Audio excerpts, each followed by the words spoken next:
We're talking about the new album, The Creator, that is out on September 3rd at 12 midnight, wherever you live. Let's do it now.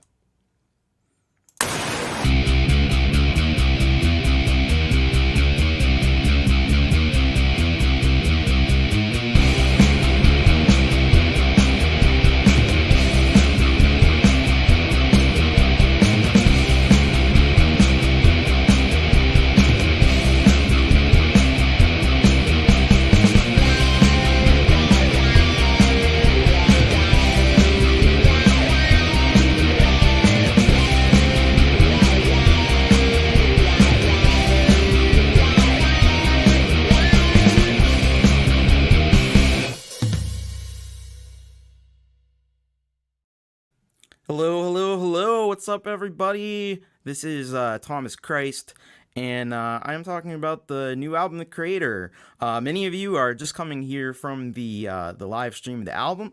Let's see who we got here. We've got Dave Fox. We've got Dr. Zorders. We've got Deep Gravity. We've got Kim Harden Hudson. We've got Frigsy. We've got Jade Star. We've got Gorshium85. And I think that's about it. All right. So, thank you all so much. I really appreciate. We got Gary Hubbs. I can't forget Gary Hubbs. We just listened to the album. I thank you all so much for listening, and I hope you all enjoyed it. Hey, Gregory O'Sullivan, good to see you. Now I'm gonna talk about it a little bit. Some of the production aspects of the album. Hopefully you can all hear me okay. Let me know if there's any problem with the volume. Hopefully it's all right. Anyway, so I want to start out. First of all, I would be totally remiss if I didn't thank Jade Star for her wonderful mastering and for her wonderful work community that has been such an inspiration to the creation of this album. And all the same, I need to also thank Pete Johns and Studio Live Today, Create, Record, Release community. Really was instrumental in getting this album done.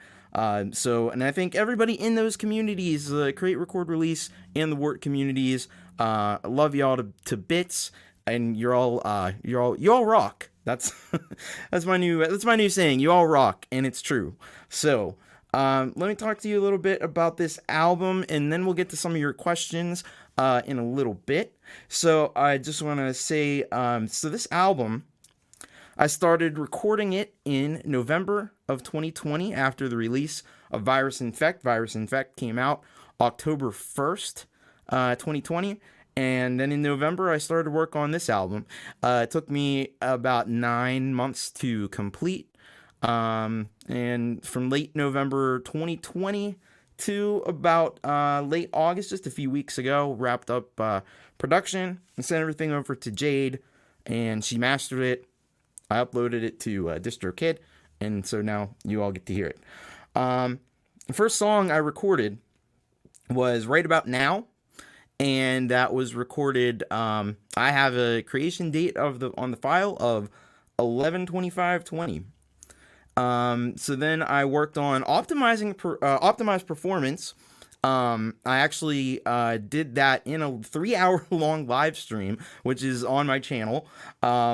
And then I polished some things up after the stream, re-recorded the vocals, but that was mostly recorded in a live stream. So that was a pretty cool experience. Don't do that very often, but it was fun to do it. It took a long time. I think only a couple of you were actually there for the whole thing, but it was definitely fun to do. So then the next one I did was The Art That Makes the World Go Round, and that was created on January 22nd of 2021. Then I got this new Mac M1, which is what you're seeing and hearing me on. So that was really exciting and really a game changer for me, because I could use Logic and I didn't have to deal with like the computer bogging down and all the different issues that I had with the old MacBook from 2011 that I was using before that. So then, now the next song that I created was a song called Cyanide Blue. And that track was not originally called Cyanide Blue. Originally, it was called I'll Paint the Sky. And if you listen to the lyrics, you probably could hear why that might be the case, but I did end up calling it Cyanide Blue. I just thought it sounded a little bit cooler. Hey, Russ, 8889, how you doing? Glad to see you here. So that song, actually, I had completed. So I completed it originally on the 21st of February, but I actually started like what would eventually become that song. Was started on my iPhone and iOS GarageBand way back in November and December, and I think, if my memory serves me right, I actually might have shared some of that, and I did a bunch of Vlogmas videos in December, and I think that I might have played a bit of that on the channel back then. So, after that, I did Fail Harder, which was also done in iOS GarageBand on iPad. That was started on February 27th of 2021, and I completed it between the 28th and March 13th, I think, was when it was finally finished. So there was a bit of a process. As I mentioned in the chat before, you probably saw me say, it was a little bit of a struggle to get that song to mix, and I did it like kind of a rough master of it. I don't think Jade was doing the mastering yet, so I did it the way I used to do it, and it just wasn't quite coming together. And I don't really think I did the video for it, and I think that was the second song that had a video. I also did a video for Right About Now. That was the first video that I did, but the second one was for Fail Harder, and that was with my master, and then now Jade has done the new master, which I think, and I actually remixed all the songs before I sent them to Jade so that they were all more consistent than they were originally. So that one, I think the album version sounds a lot better. So I was really pleased with how that turned out. Then I did Assembly Mind on the 4th of April of 2021, and that one was where I started using Core Gadget. So a lot of these tracks I did use Core Gadget for. That was one of them. Then I had Genesis Generation, which is the second track on the album, on the 12th of April, and I did Enjoy the Show on the 22nd of April, and all those were done in Core Gadget. And I'm pretty sure I'm gonna try to open up one or two of these Logic projects. We'll see how that goes. But I'm pretty sure none of those have real guitar. And I know Enjoy the Show actually has my fake guitar. That what I did is I sampled my guitar playing power chords all the way up through an octave, and I made a sampler instrument in Logic, and so I used that. So that was cool. It was cool to do that. Next one I did was In the Dark of Night, and that one was inspired by when Pete Johns was doing a song live on his channel. That was the 1.21 gigawatt song about Back to the Future. I'm trying to remember what the name of it was. I just remember 1.21 gigawatt. Maybe Pete can help me out in the chat with the Time McFlies. That's what it was. So anyway, so that was inspired a little bit by him doing that. Oh, you're heading out, Gorsium. Thank you for stopping by. Hope you have a great evening.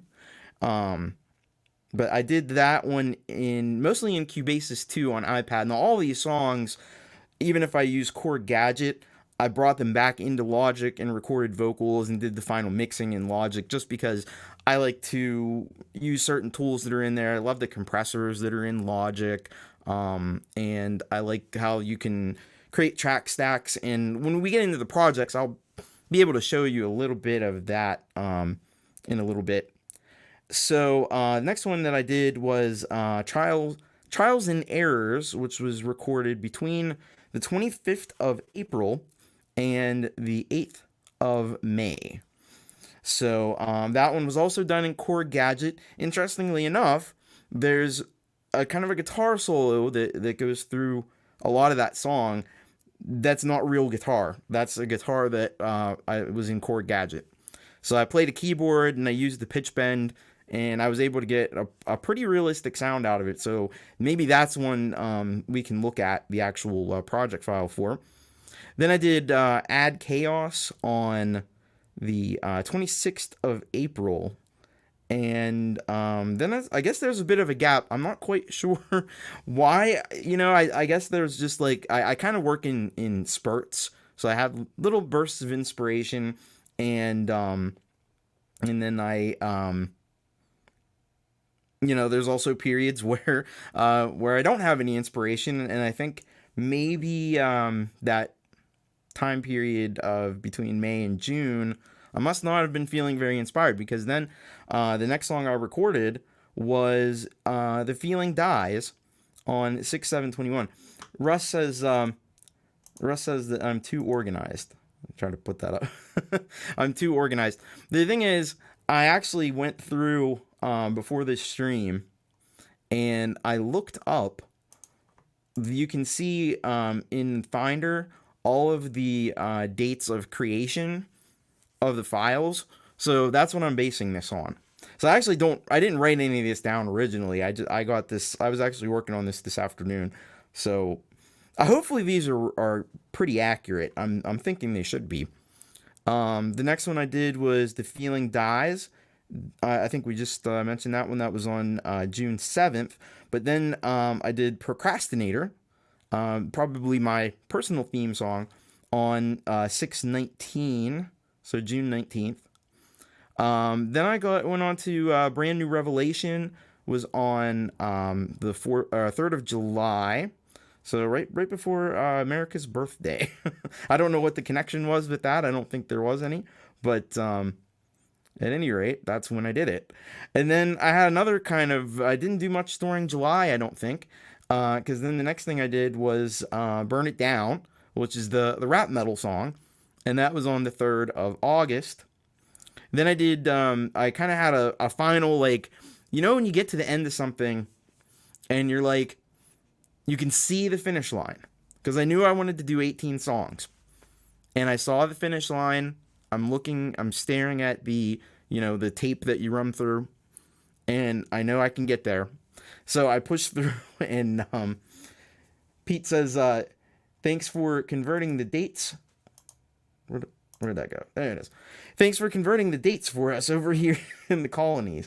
Yeah, see, I write the dates the American way, which is with the month first. But I know not everybody does it that way, so don't want to confuse anyone. So we are the creators, and I did mention in the live stream, like, I have this crazy idea about doing a video for that song where everybody records themselves. Everybody records themselves lip syncing to the "We Are the Creators" part of it. So if anybody's interested in doing that, I think it would be really cool to get as many people as we can to do that, and kind of make, as some folks were saying, like, it's, kind of an anthem for those of us who are creators. Gary Hubbs is in. That's awesome. All right. Maybe what I'll have to do is create a post and create, record, release. Anybody interested that's not on there, because I can create a post on there, and then you can all kind of get in touch with me that way. That might be easiest, but if not, my email address is Dave. Scott's in. Awesome. I can put you up there. Yeah. And Dave says it's a fantastic idea. Thank you so much, Dave. I love StreamYard. I haven't used StreamYard in so long. Anyway, so yeah. If you don't have Facebook, I'm gonna create the post. Maybe I could even do it on the stream here. But if you don't have Facebook, you can go to my About tab on the YouTube channel, and it will give you my email address. And feel free to email me there. Friggsy's in? All right. Awesome, Friggsy. Glad to see you in. That's going to be super cool. So, then I did Flaw in My Design, which I said my personal favorite song, on 8/17 of this year, August 17th. And then Mercurochrome was also recorded the same day, August 17th. And then I also circled back to Cyanide Blue because I did a rough version of Cyanide Blue, which I put up on the YouTube channel. And I didn't really love the way it sounded. That was just all done in GarageBand, and you'll see that if you watch the video that I had posted a few months ago. So I wanted to redo that one. I replaced the guitars, the GarageBand guitars with there's a really cool plugin called Ample Sound Guitar, and that's a really great acoustic guitar sound. So I replaced with that. I think I changed a couple of the other sounds, and I remixed it in Logic. So that was finished on the 18th of August, and that was the final song on the album. So, does anyone have any questions that I can answer kind of right now? I know there was one earlier. I'm going to try to go back. Scott had a question. And he asks, would like to hear concept behind the album, the track order, the A-side, B-side. Also, did you time it for Songtember? It feels like a community album. Definitely was a community album. And it was, it's been inspired by what I've been seeing here in the community and what I've experienced. So, and just my experiences as a creator, which I think are going to be common to most of us. So, so that's definitely was part of the inspiration for it. Also asked, was it, it wasn't timed for Songtember, I can tell you that. I probably had thought it would be done earlier this summer, but it just didn't pan out that way.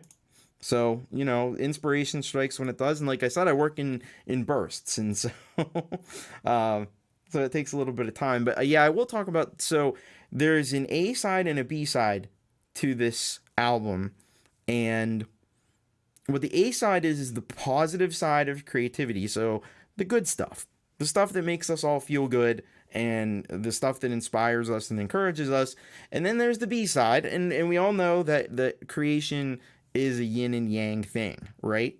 So the B side is the kind of the dark side of it, the struggles that we go through. Now, I probably didn't execute this perfectly because I realized like I had a song. Some of this is just inspired by the flow of the album, and there were more songs kind of in the positive side than there were in the negative side. So, but Fail Harder probably could have been on the B side, really. But I felt like it was such a strong song, I wanted it to be more toward the beginning of the album. We do have a question here from Deep Gravity. Come on. See, this is the thing. My mouse with the M1, sometimes it's just a little bit, just doesn't want to work.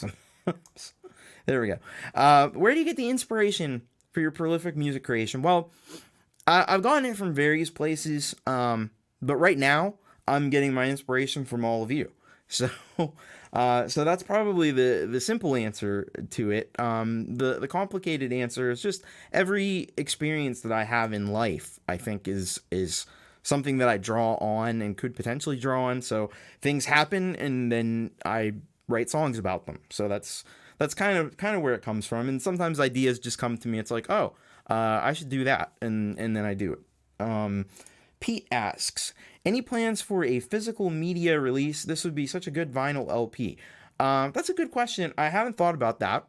I know, like vinyl could be really kind of expensive to do. So as cool as that would be, like, I just don't know if the funding is there. Now, if certain things work out for me, where I can start a Patreon and things, then maybe I can create it as like a goal or something where, if people do like a Kickstarter type of thing.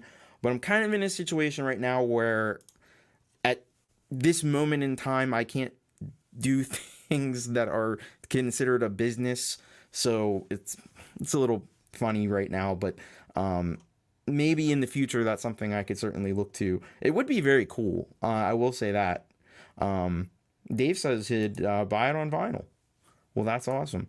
And there's also the issue with when it comes to vinyl. So vinyl, you can't, the way that you mix albums for digital, you can't mix it that way for vinyl, because you can't have the amount of bass that we're used to and the amount of volume that we're used to. You have to mix the album completely differently for vinyl. So that would be another thing that I'd struggle with. And I'd almost certainly have to get it mastered by somebody who has experience with mastering for vinyl. So yeah, I mean, it would be really cool. Probably, yeah, it would be, as Scott says here, it probably would be two discs. I don't know if this album's about an hour and 16 minutes. I don't know if it would fit. I don't know if it would fit on one vinyl record. So, and yeah, as Pete says, crowdfunded vinyl would be cool, but it's crazy expensive. He's totally right about that. Hey, Kim Harden Hudson is here. Hello, Kim. She did not know that, but that's interesting. Yeah, there's a whole thing with, you know, I mean, I'm sure there's forums that talk about it, mastering for vinyl. It's a difficult thing.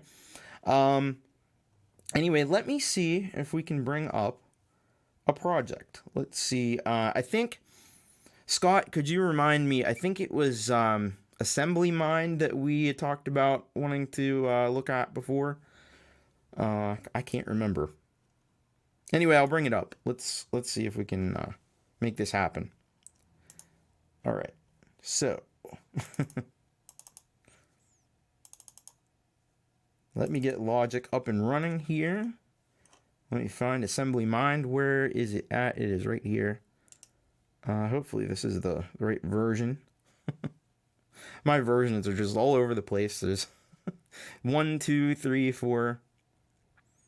Let's see. All right, I am turning Logic on, opening the file.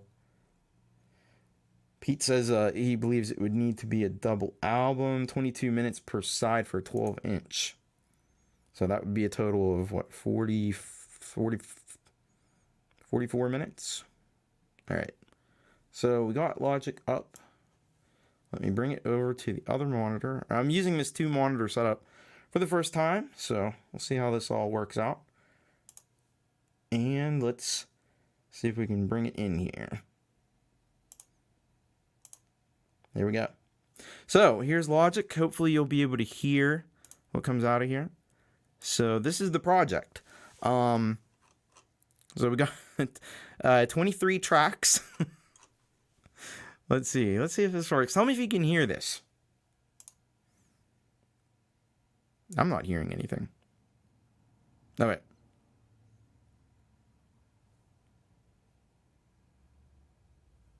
No, I'm not hearing anything. Let me check my settings, because it might be... Yep, that's the problem. Need to have the right interface selected. That would help. There we go.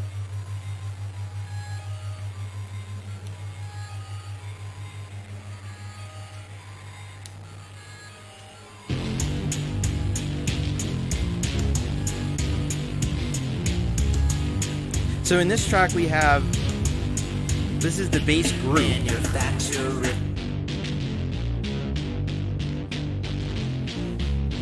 Yeah, as Pete said, at least Mac has multiple output options. So this is the bass group. There's actually 2 bass sounds. Let me see where the other bass comes in. Oh, why is this not? There we go. Here's the other. This is a softer bass in the transition between the chorus and the next verse.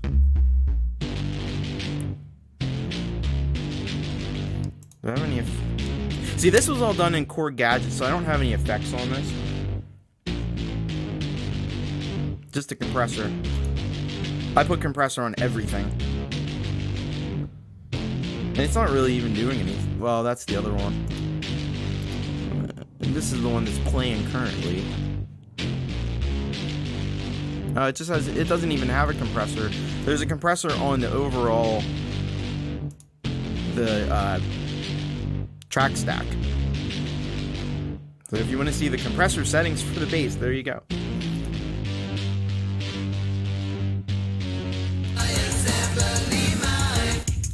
There's the drums.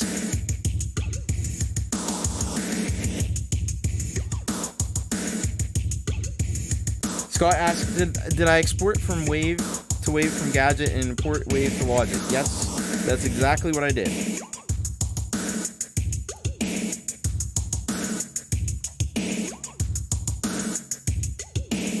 And there's actually two different drum parts. That might just be for volume purposes. Maybe I had one louder and one softer. There's some double kick there. Heavily distorted.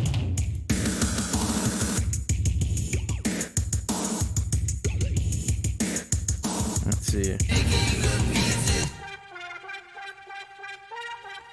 There's the lead sound. There's a pad sound. There's I don't even remember doing this stuff.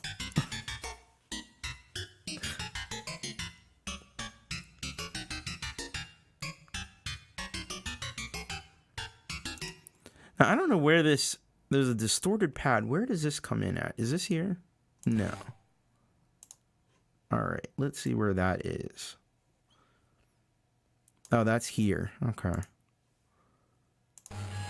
Oh, that's the sound you hear at the beginning. So that comes back in. Oh, that is the beginning. Okay. So that might just be in the beginning. There might not be any more to that.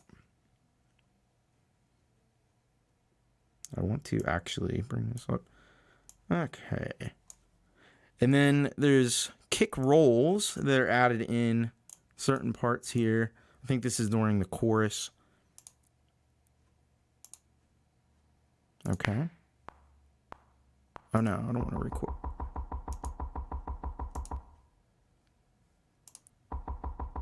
There. And this is panned hard right.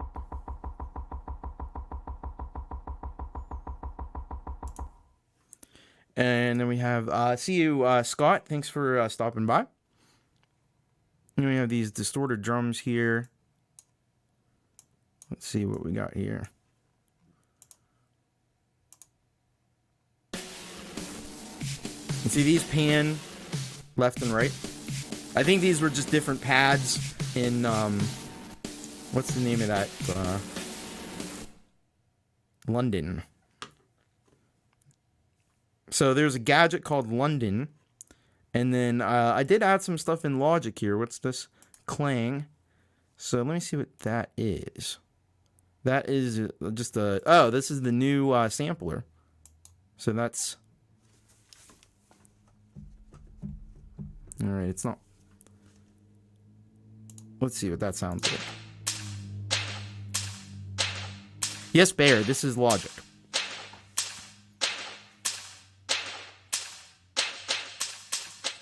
See, it looks just like GarageBand, really, if you're familiar with that. Let's see about some of these. We can hear some of the vocals by themselves. See what I did with these vocals. No. There we go. We'll solo that. Manufacturing mayhem, directing destruction. From my assembly mind comes pyrolytic production, compositing cacophony.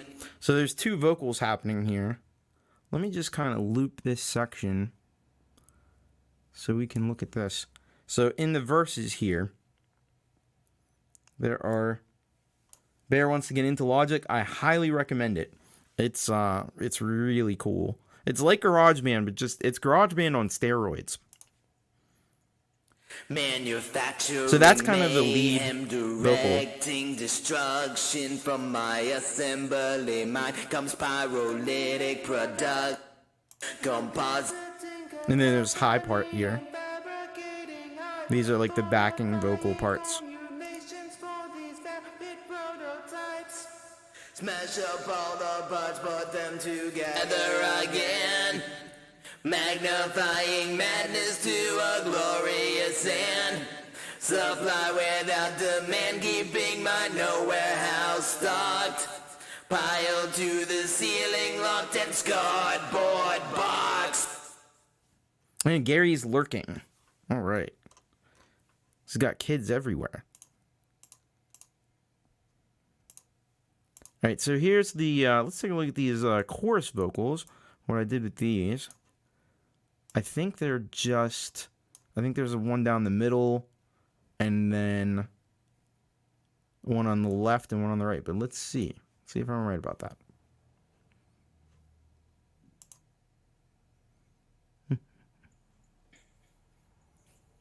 This is a product. Oh, that's right. There's the harmony. My assembly mind breaking the pieces I form into the whole. So I think I started with that, and that's in the middle.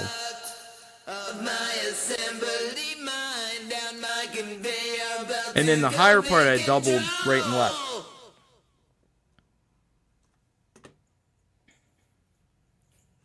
This is a product of my assembly mind breaking the pieces I form into the whole.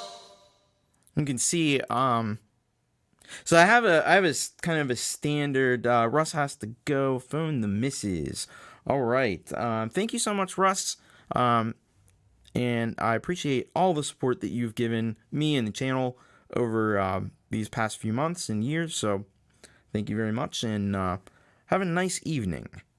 Let's see here what we got. So what I like to do with the vocals is I run them through a noise gate. Everything, all my vocals and guitars usually run through a noise gate and then a compressor. There's the compressor. And I usually set these up pretty similarly for all the different vocal tracks. And then I usually run into a stereo delay.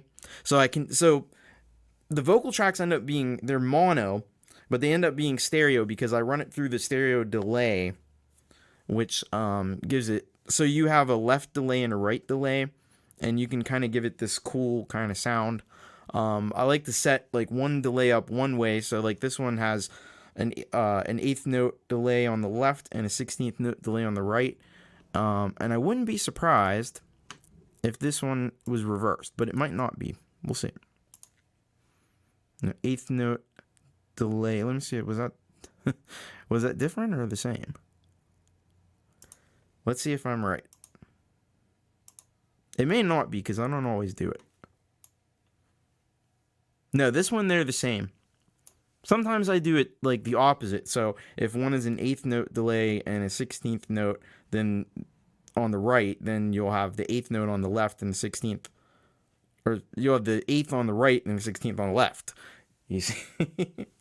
So I do like to do that. And of course, I roll off with EQ. Now I put the EQ, I think, on this track stack. So this affects all of these tracks here. So I just cut off everything below, 140 hertz. And then I have a cut at 905 hertz. Usually it's somewhere...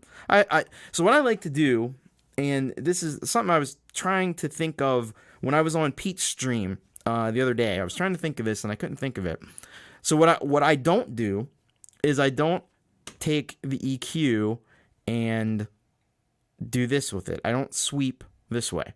So a lot of people sweep this way. They boost and then sweep. I cut and then sweep. Because what you do is when you boost and sweep, and then I learned this from a YouTube channel, House of Kush. Gregory Scott over at House of Kush. He was talking about this. If you boost random frequencies, it always sounds terrible. Because you're going to find all kinds of, because you're unnaturally boosting a frequency. So what he recommends instead is, I mean, first of all, you kind of just use your ears. But what I kind of like to do with it, and I kind of came up with this on my own a little bit, I like to cut and then sweep. So what I'll do is I'll try to find places where if I cut, it sounds a little bit better. And then I'll do it dramatically, and then I'll reduce it to where it kind of was. So let me see if I can get that back. There. So I ended up with the 905 hertz cut, just negative 1.9 dB, and then another cut up here. I like to cut between 2 and 3 kilohertz. Just seems to cut some of the harshness. So I cut that negative 1.8 also. So it's about the same. And then I just rolled off a little bit of the highs just because this microphone tends to be a little bit bright. So I like to cut a little of those highs off so it's a smoother sound, warmer sound. So so there you go. So there's a track. Let's take a look at. Yeah, it has an EQ button as Kim says here. OMG, the Logic EQ has an undo button. I am sold. So yeah, I mean, considering what you pay for Logic, I think it's only $200 compared to some of the other things like Ableton and my goodness, Pro Tools. I don't want to get into the price for Pro Tools. Ableton's up in the $800 range, I think. So for $200, you get all this, and if you're familiar with GarageBand already, it's very similar. I'm going to close this one down.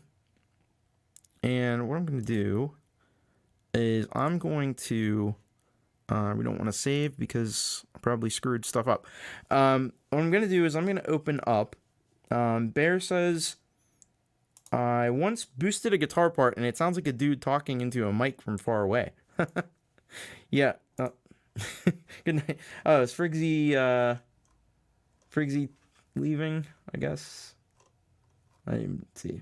Well, good night, Frigsy. Oh yeah, he says almost 2 a.m. over in Ireland. So good night, Frigsy. Thank you for stopping by.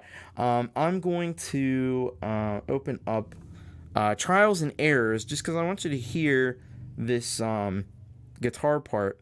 Yeah, you're right, Kim. It is straight up criminal because they do it by subscription now, I think, and nobody wants to do that. So, all right. So let me see here. Bear asks what type of computer I use. I'm using the Mac M1 Mini, which is the same one that Pete Johns and Jade Starr both have. So. Let's see here if I can find Trials and Errors. Because I want you to hear this non-guitar part. Alright, here's the official version of it. Okay, we're going to try to open this up. Here it comes. Ah, there we go. And see, I put all my lyrics over here in the notepad. That makes things nice and easy when you're recording vocals. Good night, X. Thanks for stopping by. All right, let's see if we can find. So this also all comes off of Chord Gadget. Let's see here, this lead guitar part right here. And this is, like I said, this is just done with a keyboard and a patch in one of the gadgets. I'm trying to remember what the names. the gadgets have such funky names, and I'm trying to remember what it is. Oh, you're heading out, Dave. Thank you for stopping by. Here's this lead guitar.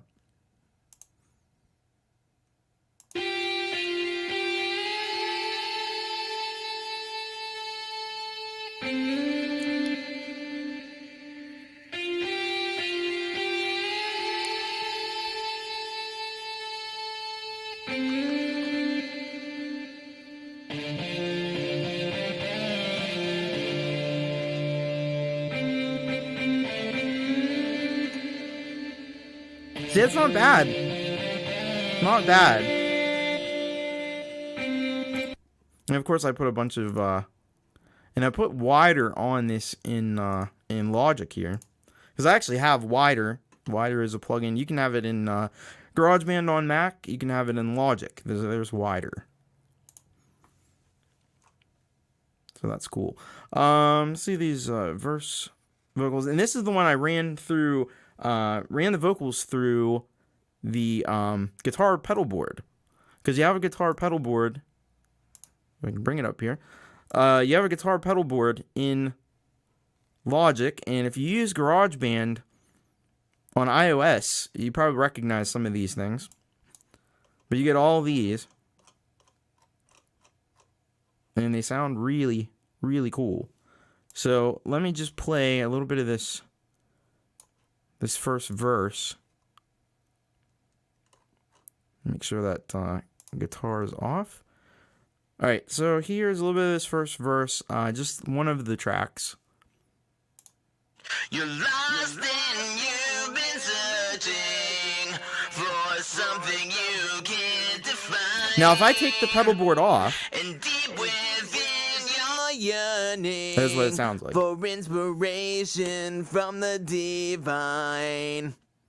You know we will never find you. Now, there's a wah here I'm not using. I might have been playing around with that. This is what can bind you. If you want, you might never fly.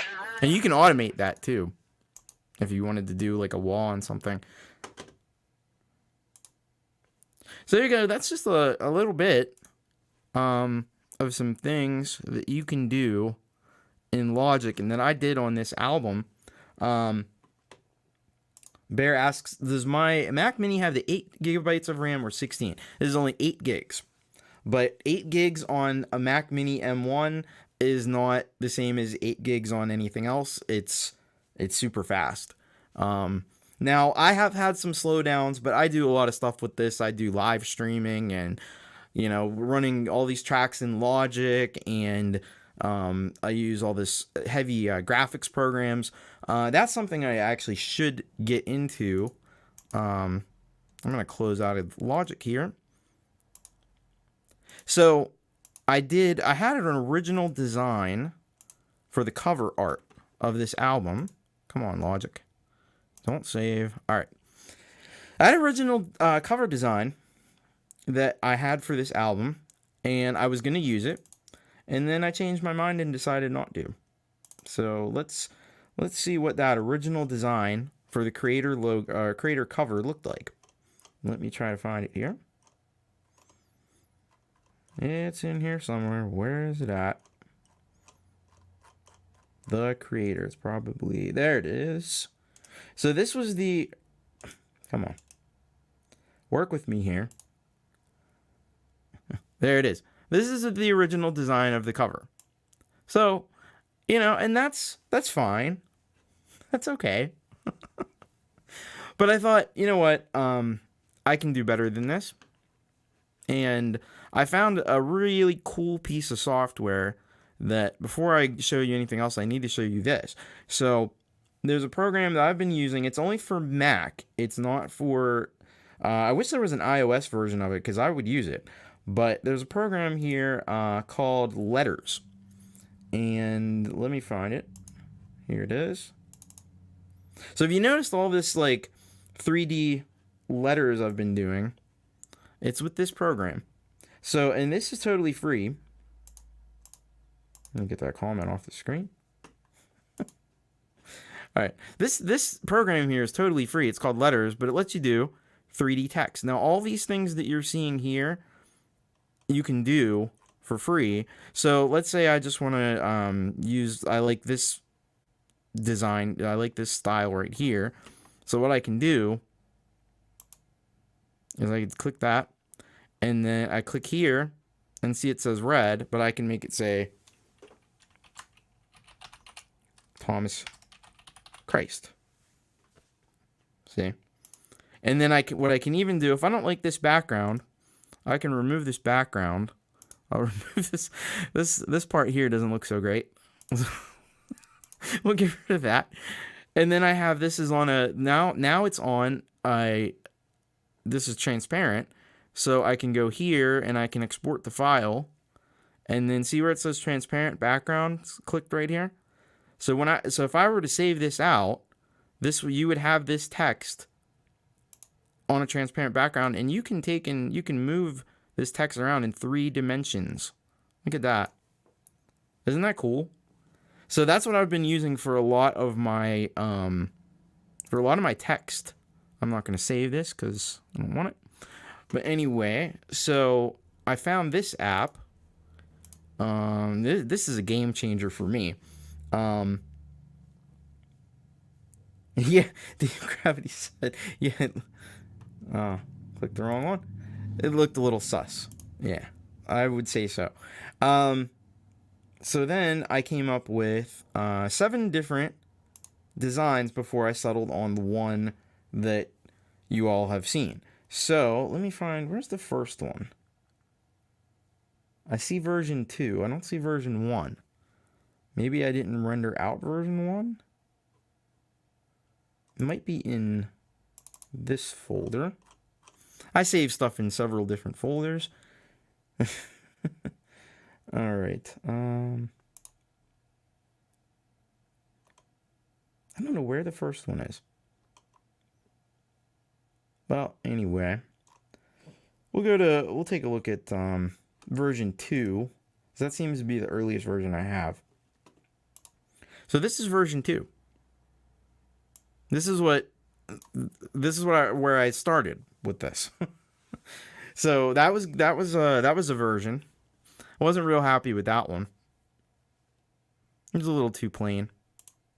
So then let's see, here's version 3. And now we're getting warmer. I added this like swirly bit over the face. I do all this, by the way, in maybe I'll bring up the after I'm done showing you all these versions, I'll bring up the I use a program called Pixelmator.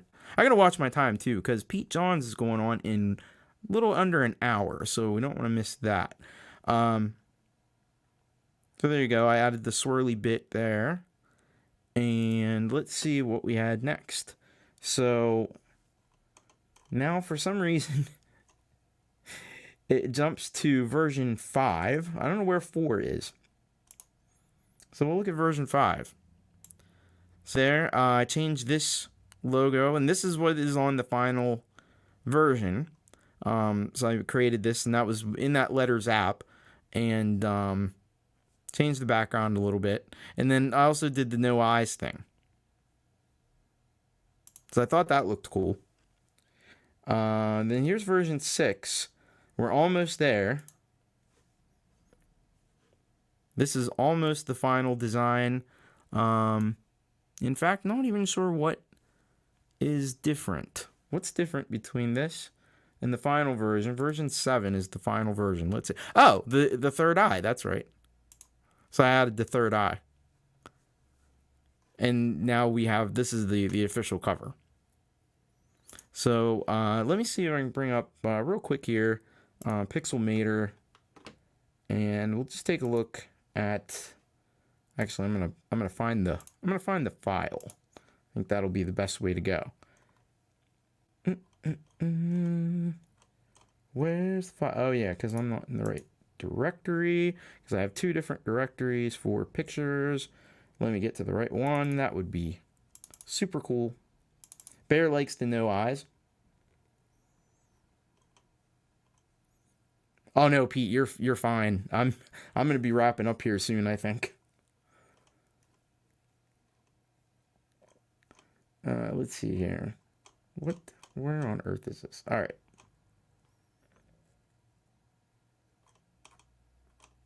Is it this one? No, it's definitely not that one. Okay, oh, here it is. So we'll open this with Pixelmator. All right. So this is the thing here. So we have. Let me just kind of like shut. The best way to do this is going to be so you have a black layer at the back, and that's what kind of makes everything dark. And then there's a group layer here to create this. There's one layer where let me just kind of get rid of all these so you can kind of see. It's like peeling back an onion. We'll get there eventually. So, starting from the very bottom. So you just have a layer of black. And then you have this gradient that I formed with kind of two. There's one where it's lighter at the top and darker at the bottom. And then there's another one where it's darker at the bottom, darker at the top and lighter at the bottom. And then that creates this. So there we go. Then there's smeary painting. So there's this painting layer that's there. And then I did this thing with my face. So I made a copy of my face, and I used a lot of Gaussian blur, and it makes it kind of glow. And I did that with a lot of things. Here's the halo, because I'm Thomas Christ, so I need to have a halo. I was thinking about like religious art, and I thought it would be cool to have a little suggestion of a halo there. And then here's the third eye. So we have the regular eye. It's just a black and white eye. And then there's a layer of red to make the eye red. All right. And then we have this layer where I just kind of got rid of the eyes there. And that was just with paint and a lot of it's a delicate operation to get that to work. Make it look semi-realistic. Then there's the swirly paint layer. And that's superimposed over the top. And then, see, I use these different opacity settings. I use the darken setting. You can, change these different settings. Gives you different effects. But I like the way that one looked. So, and it's only at 32% opacity. And then here's the TC logo. I did the same kind of thing with the Gaussian blur to make it glow. Here's the Thomas Christ, same thing. And then we have the border, white border around the edge. I just think that makes it look nice and clean. And then the same thing with the creator text. And there you go. So that's how this is put together. So if you were wondering how I do pretty much all my like thumbnails and everything, that's how it's done. Let's see what y'all have to say. Stupid mouse. See, what I really need to do, this is the dilemma that I'm having with the mouse and the M1.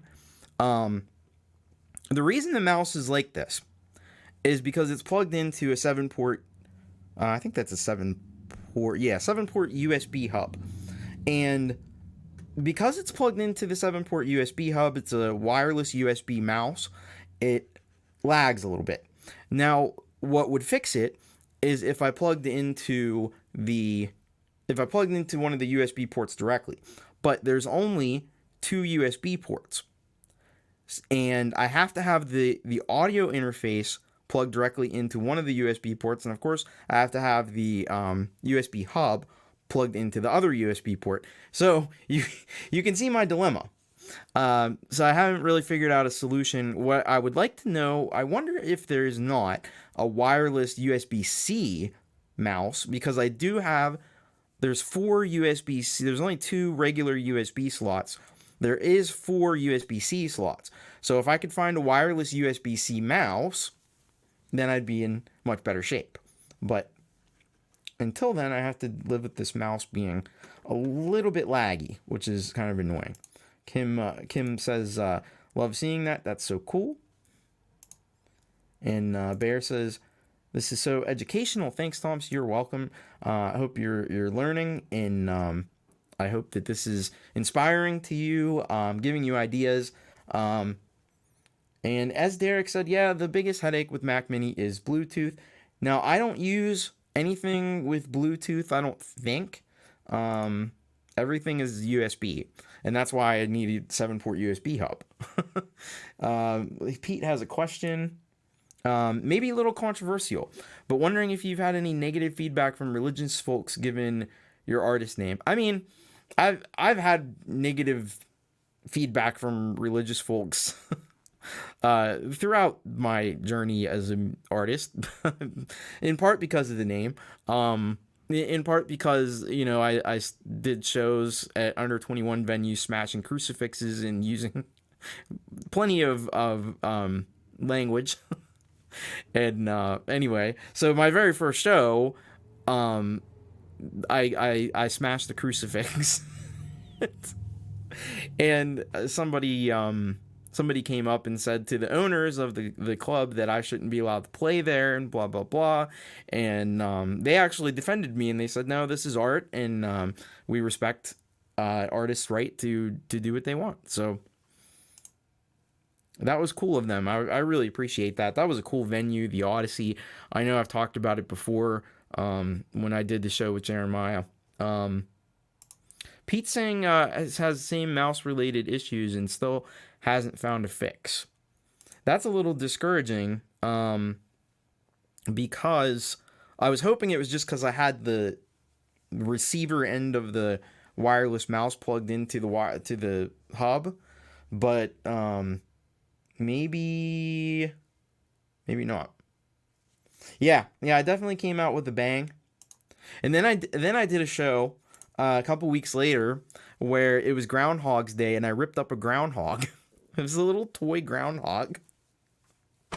I mean, you know, I was probably about 19 years old. You didn't learn. You don't have subtlety when you're 19 years old. You just kind of do, and you don't think. Pete says he's tried the receiver direct and not much better. Well, that's unfortunate, because it's really kind of annoying. Bear, good man, Bear, Bible reader, not offended. Thank you. You know, I've toned things down a lot over the years compared to what I was doing earlier on when I was really kind of out to be shocking, and I don't think that was you know, again, it's subtlety. I needed to learn more subtlety, and I think I've learned that. And you know, I always said I would never do it, but you mellow out over the years, and it's happened to me too. And it's just something that happens. You grow and mature, and you don't. You learn to pick your spots when you're raging against things. Pete says he's thinking I might try a USB Bluetooth receiver. Can't be worse than the Mac Bluetooth chip. Okay. Well, let me know how that works out. Hopefully we can find a solution for this. I don't know if Jade's still here. If you've had issues with that, it'd be interesting to know. I'm actually going to zoom out here because I don't need that view anymore. Bear says it's like Peter, Paul, John, Ringo, Matthew. Yeah. So does anybody else have any other questions related to the album, or just general questions about music creation that you would like to ask? Because well, I have you on here. I hope I can do things like this more often, because I haven't done it in a while, but I thought it'd be cool. I'm so glad so many of you were able to be here tonight. Wasn't sure, you know, it's a Thursday night, and you know, people are busy, and it's Songtember. So Jade says my Bluetooth mouse is okay on Mac. It's my Bluetooth keyboard that sits on my M1. Well, I should try. I haven't tried a Bluetooth mouse. Maybe I should try a Bluetooth mouse. Bear says I should do more Logic tutorials. I agree, Bear. I think you're right. I should. So maybe I will. But yeah, this album was super fun to create. And Logic is a great. You know, people get scared of Logic, I think. There's a bit more going on in it, but I showed it to you before, and it's basically, again, it's GarageBand on steroids.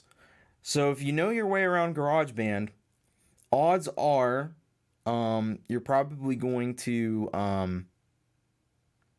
be able to get on with Logic pretty well. I would be surprised if anybody that uses GarageBand would struggle with If anybody that uses GarageBand struggled with Logic, I'd be a little surprised. Uh, Kim says I agree with beer.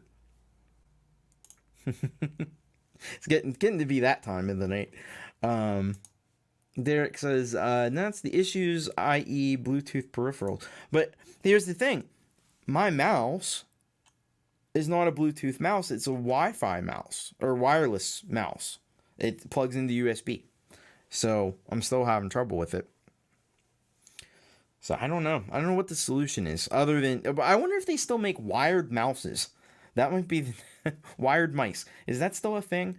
Because I'm about ready to try that. It's not like I'm gonna use my mouse over there or anything. I use it right here. If it's wired, it doesn't really matter to me. Cam says, "Did someone say beer?" Jade says they do. All right, maybe I need to just look into that. I'm sure they're not very expensive, because people tend to want wireless stuff these days.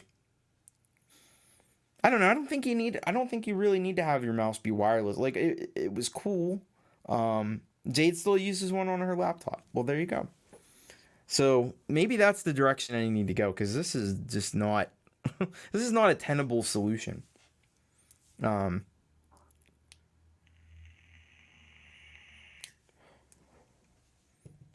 So I did have some other things that I wanted to discuss before it gets too late. So I do have my merch store, and I got a special discount code for this weekend. Celebrate the release of the creator. All 7% off all merchandise through 9/6/21. And I do have. Let me see if I can show this to you. I'm gonna open a new window. Can I open a new window? That's what I want to do.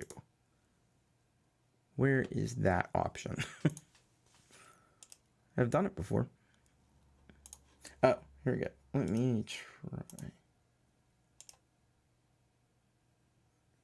Move tab to another new window. There we go. Okay. All right, so I'm going to go in here, and what we'll do is we'll go to Thomas Christ. Where's the... it's Thomas Christ. I forget what it is. Anyway, the link's in the description. Because it changes to this Creator Spring website, which is way too complicated. But this is the Creator t-shirt. I'm not showing it to you because I don't have the screen on. Let me do that. There you go. This is the Creator t-shirt. See that? I got the Creator logo there. And then on the back, it's got the Thomas Christ logo. So that's really cool. I'm really happy with the way this turned out. So you can get this, and you can apply that 7% discount. So that would be really cool if you like the album and you want to support what I'm doing here in the channel. Pick up one of these Creator t-shirts, and guarantee you'll be the only one. There won't be too many other people that have them. Let's see what people are saying about that. Gary has never disagreed with beer. Hard to disagree with beer. The other thing that I want to mention is, so next weekend is a big weekend for the channel. I'm starting a new show. So we have Thomas Christ live on Friday. We're going to have that tomorrow night, and I'm going to do the whole album front to back live. But the next weekend, we'll have Thomas Christ live on Friday. On Saturday at 7 o'clock p.m. Eastern, we have a new show called You Rock. And what I want you to do is submit your songs. Now, I have mentioned this before on the last Thomas Christ Live. I've gotten a few submissions, but I'm a little short of what I need for a 2-hour show. I'm actually a lot short of what I need for a 2-hour show. So please send in your songs, because I'll play them. And the link is in the description. There's a Google form. It's kind of like if you've submitted for YML before. It's a little different, but yeah. So if you could just submit some songs, that would be super fantastic. I know you all have great songs because you all rock, and that's the point of this show, because you all rock, and I want to show how much you rock by playing your songs. And there, Jade has helpfully put the link in the chat, so there you go. It's very easy. Probably takes a couple minutes to submit a song, and you can never have your songs played too many places, is what I say. So Kim says, I don't have anything new yet, but you have 2 old songs, and so I would suggest putting both of them in, because I'll play both of them. And they're fantastic songs, and we definitely need more songs, because yeah, where am I at right now? I still have 3 songs, so it's gonna be gonna be a little hard to do a 2-hour show with 3 songs. So yep, get your songs in, because I think this is gonna be a really cool thing going forward. I plan to do it probably every week. We'll have to see how it goes, but I'd really like to showcase all of the fantastic talent of all of you people. So please, once again, put your songs in. There you go, right there. Yes, awesome. You rock, Kim. All right, do we have any final sort of questions that I can answer? Even if they're not related to the album. Do you have questions about life? Do you have questions about anything? I'm an open book here today. Feeling good, in a good mood. Got the yeah, Pete has to submit his. I'm gonna put that up. I'm putting that up on the screen. Pete has to submit his tunes. One thing you can do, if you have working versions of Songtember songs, there is an option on the forum that you can ask for feedback. So if you have some Songtember songs that you're working on that you want to get feedback from the group of people, can you submit covers I haven't released? Yeah. I think it talks about original songs, but you know what? If you have a cover, go ahead and send a cover in, because this channel isn't monetized, so it really doesn't matter. Like, I'll get a copyright claim probably, but it really won't affect anything. So I would go ahead and send it in.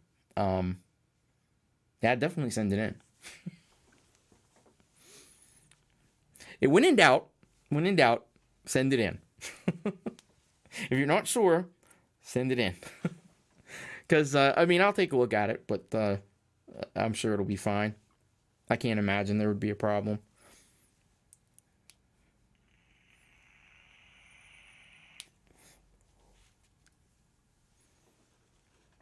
So I'm looking forward to starting my Songtember EP.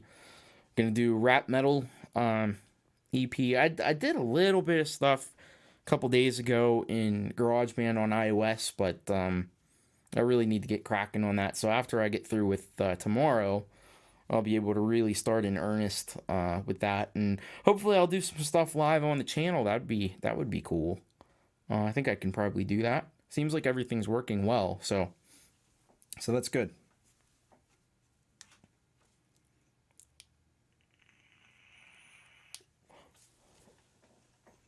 Gregory O'Sullivan says he has some lame non-rocking covers. Well, I'm sure they're not lame, Gregory. Again, when in doubt, send them in. You can ask for feedback. You don't have to have feedback. That's an option. But I'm sure they're a lot better than you think they are. Because that's what always happens. You have stuff that you do and you think, oh, this sucks. This is terrible. And a lot of times the things that you think are awful or you think aren't good are the best things that you'll do. The things people will really like and resonate with. Gary just threw a song on the pile. You rock, Gary. But yeah, you know, it's funny, the songs that I think are like just okay are the ones people are like, oh wow, this is amazing, and the ones where I'm like, this is my favorite song, and people are like, yeah, okay. So anyway, so this the point of all that. I say all that to say, send it in, because what can go wrong?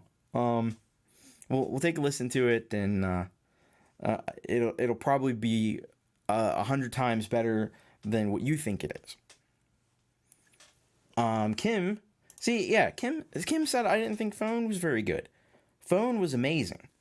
I think I like both of your songs, but I think Phone maybe just slightly has the edge. It's the newer one, so you probably learned a few things in the process, and or time for that matter. What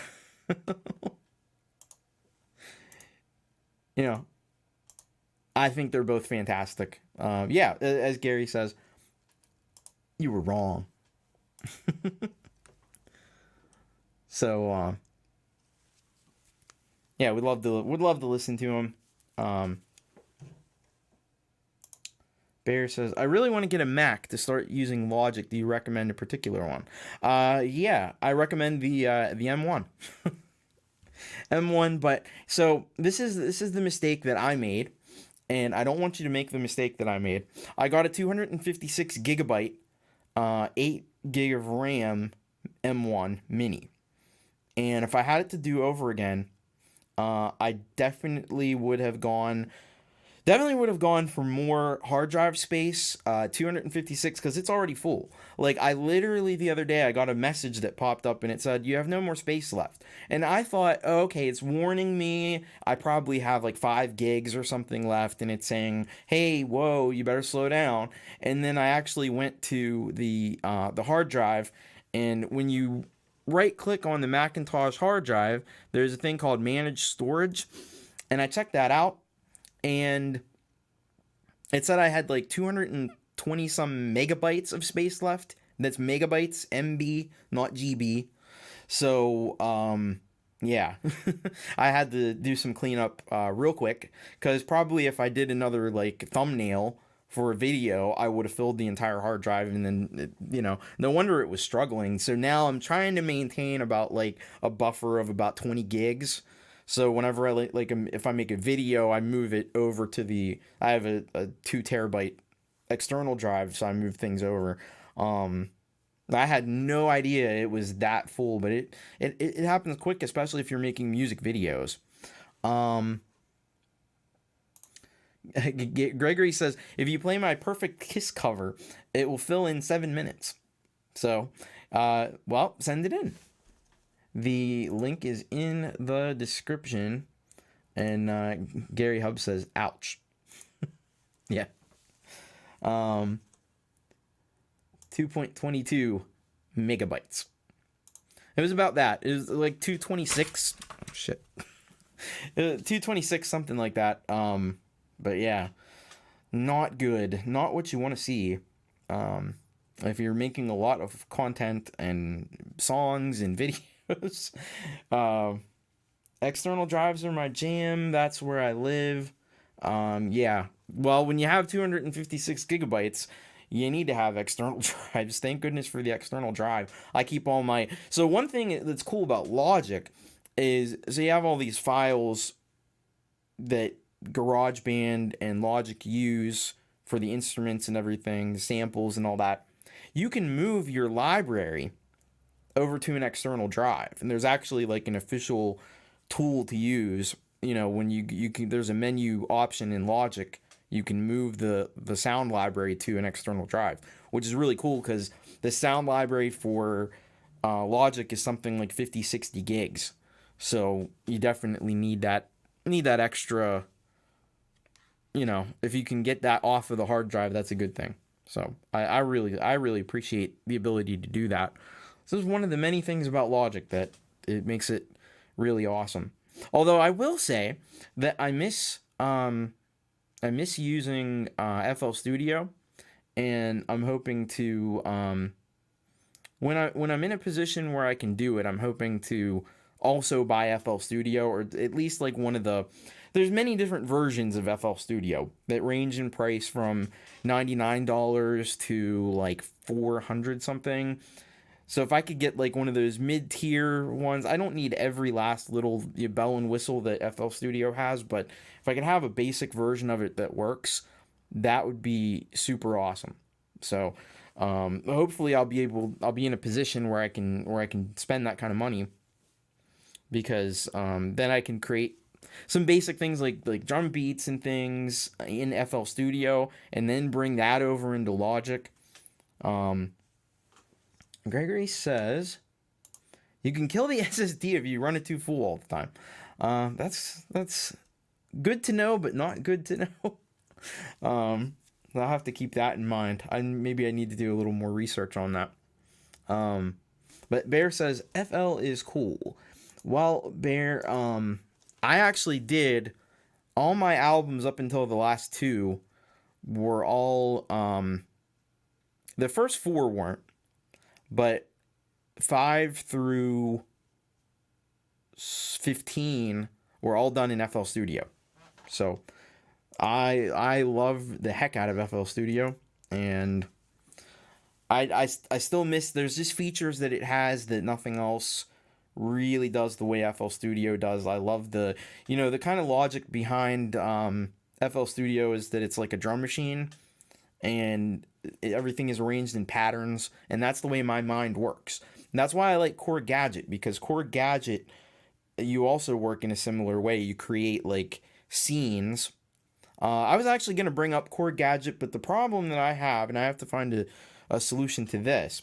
So the way I'm set up here, I can't really show you the iPad with the camera because the microphone boom arm is right in front of the iPad. So I'm going to have to come up with a different way to do this so that the microphone isn't in the way of the iPad. Maybe if I move the microphone back behind this. I have a music stand. On this music stand, I have the iPad, the mixer, and my other the Zoom interface that I need to have for the live show. The reason for that is I run the output from the MG10XU into Logic, and then I use the noise gate and the limiter in Logic, and then with the if I set the output as the Zoom, I can hear what everybody else is hearing. Because I could put it on and I could send it out to Black Hole, which is a thing that it's like a virtual audio driver that basically simulates like the output of like for the core audio in the Mac. But the thing is that I can't actually monitor the Black Hole output, so that's why I like to send it into the Zoom, just so I can actually, so I have a aggregate device with the Black Hole and Zoom, and that way I'm hearing at the same time what everyone else is hearing who's watching the stream, because you don't want to not hear everything. Anyway, so do we have any other final sort of questions here before we wrap things up? Once again, I really appreciate all of you being here. It's really cool. Let's see what we're doing with the submissions. We're up to 5. That's looking a little bit better. Keep sending them in. Encourage anyone that you know who makes music. Send them in. I'll probably be posting some things and posting a little bit of a video to encourage people to submit. I just want to get out of the way of this album release, so I'm not doing like throwing too many things at people at once. Bear asks a question that I might not be able to answer. What is the difference between USB and Thunderbolt? See, there is a difference. I'm not quite sure. So what you really mean is USB-C and Thunderbolt use the exact same connector. I really don't know what the difference actually is. I think Thunderbolt is a faster version of it, maybe. But I don't know. Deep Gravity said, mine is a blank submission. Need to email tracks. Okay. Well, yeah, so my email you can find on the channel. Let me see. Not quite sure how not released yet. Okay. Well, get it into me. if you go to my About tab, you can find my the email address for the channel there. It's not too difficult. It's just I think it might ask you if do the thing if you're a human or whatever, so that you don't get spam to your email. Bear is asking, do I play an instrument? So my main instrument is keyboard. So I play keyboard, I play piano, organ, synth, whatever. I do love synths. I don't have a lot of hardware synths. The only hardware synths I have the Micro Korg, and I don't know if this counts, but I have the Yamaha DJX keyboard, which is it's a prosumer grade keyboard. It was one of the best keyboards ever made, in my opinion. But anyway, so that's all I have. Everything else is virtual. And then I play like power chords on guitar, and singing. It's debatable. I wasn't a singer for a long time, but I sing, scream, yell, whatever. So anyway, but that's pretty much it as far as instruments. I'd really like to get a drum kit at some point and just try to mess around with that, because I feel like I could probably pick that up. But yeah. So yeah, Bear says keys are awesome. They definitely are, especially synthesizers. Synthesizers are where it's at. And Greg O'Sullivan, did that work? Gave me some error. Oh no. Let me see. I'm still seeing refresh.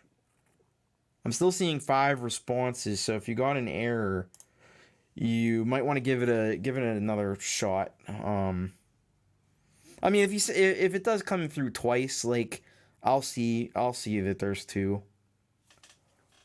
But, Deep Gravity says electric drums for the win. I agree. What's cool about electric drums is you can take them if you're playing live. Miking a drum kit is a real pain in the ass. So with electric drums, you can just plug them into the mixer, and you can listen on headphones. You can practice at home. I don't see why. I'd have a tough time recommending a acoustic kit over an electric kit if you can afford. The electric kits are a little more expensive, of course. Like acoustic kits, you can find at garage sales for pretty cheap, but depending on your living situation, that may not be a great thing. Gary said drums are so much fun. Wish I had a kit. What we do have is we have the kit in things like GarageBand, which is fun. Bear, I can barely walk, let alone drums. Yeah, it'd be nice to get some, just, it doesn't have to be anything fancy, my goodness. Just some kind of basic electronic kit would be all I really need. Especially if it has MIDI, and I can MIDI out to things like, GarageBand, I can MIDI out to Gadget, I can MIDI out to Logic, so that would be cool. Gary says, why take the headache of miking an acoustic set? Damn. Him says like air drums or something. Bear says, I'm gonna get a Mac within a month. Well, I hope you do, because it's definitely worth it. Even if you're using GarageBand in iOS, I think it's a good companion. You can trade, sort of trade files back and forth. I mean, Pete's done a lot of videos on that. It works better going from GarageBand on iOS to Mac, but you can go both ways, and you can add parts and go back and forth. So it's really cool. I think it's definitely worth it. And then even just to get a piece of free software. Oh, iOS is the operating system for iPad and iPhone. So I'm presuming, I see you a lot on Pete's channel, so I'm presuming that you're making music on GarageBand on iPhone or iPad. Maybe I'm wrong. But anyway, says, oh. But yeah, anyway, so it'd be cool to have the drum kit to do that. Yeah, iPad. All right, that's what I thought. Cool.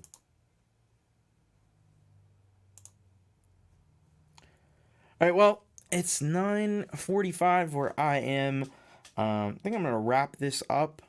I thank you once again, all of you, especially stayed here for the whole thing. uh, Deep Gravity says Thunderbolt is 4 times faster than USB-C. So there we go. That's pretty much what I thought. It was a faster version of USB-C. But anyway, I thank you all for being here. I'm gonna put the link in here. Let me find it for Pete's songwriting. It's I don't want to play that. I'm usually prepared for this kind of stuff. Let me get this for you. I mean, you guys can probably find it faster than I will, but especially because I'm pretty quick with the links on the iPhone. Probably by the time I do this, Pete will have already posted it in. Oh, here it is. I'll see. I can't. Oh, there we go. Copy link. That's what we want to do. And we will paste it in. There's the link. There's the link to Pete's stream. So I'll see you guys over there. I'm excited to see what Pete's doing because he's got a pretty cool song happening. I think it's gonna be one of his best already. I can tell. So thank you so much, all of you. I hope you have a great evening. I hope you enjoy the album, The Creator. There are links in the description where you can get it, iTunes, and there's a song whip link. So check that out. And I hope to see you tomorrow evening. I'm going to be back once again, and I'm going to perform the entire album for Thomas Christ Live. So I hope to see you there. So until then, I want you all to have a good evening. I want you to keep creating, and you rock, so keep rocking. I'll see you next time. Bye.